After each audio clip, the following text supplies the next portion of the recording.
అలాగే ఆదివారం రోజు ఎవరైనా సరే ఏ పని చేసినా కలిసి రావాలంటే బయటికి వెళ్ళేటప్పుడు బెల్లం ముక్క నోట్లో వేసుకుని వెళ్ళండి. అలాగే ఆదివారం పూట ఇంటి యజమాని ఏం చేయాలంటే ఒక గాజు గ్లాస్ తీసుకోవాలి. ఆ గాజు గ్లాసులో నీళ్లు పోసి దానిలో ఒక నిమ్మకాయ వేసి మీ ఇంటి మెయిన్ ఎంట్రన్స్కి కొంచెం పై భాగంలో ఆ గాజు గ్లాసును ఉంచాలి. అప్పుడు ఇంటి యజమాని చెప్పినట్టు ఇంట్లో వాళ్ళందరూ వింటారు. కుటుంబ సభ్యుల మధ్య అనుకూలత పెరుగుతుంది. కుటుంబ సభ్యుల మధ్య విభేదాభిప్రాయాలన్నీ తగ్గిపోతాయి. అలాగే ఆదివారం రోజు స్నానం చేసేటప్పుడు కూడా చిటికెడు కుంకుమ పువ్వు నీళ్ళల్లో కలుపుకొని 5 నిమిషాల తర్వాత స్నానం చేయండి. ఎర్రటి పుష్పాలు కొన్ని నీళ్ళల్లో కలుపుకొని 5 నిమిషాల తర్వాత స్నానం చేయండి.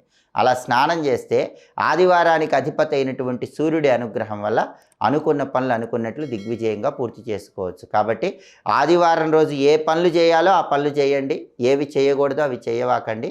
దానివల్ల అద్భుతమైన శుభ ఫలితాలు సిద్ధింపజేసుకోండి. సర్వే జనాః సుఖినో భవంతు. స్వస్తి.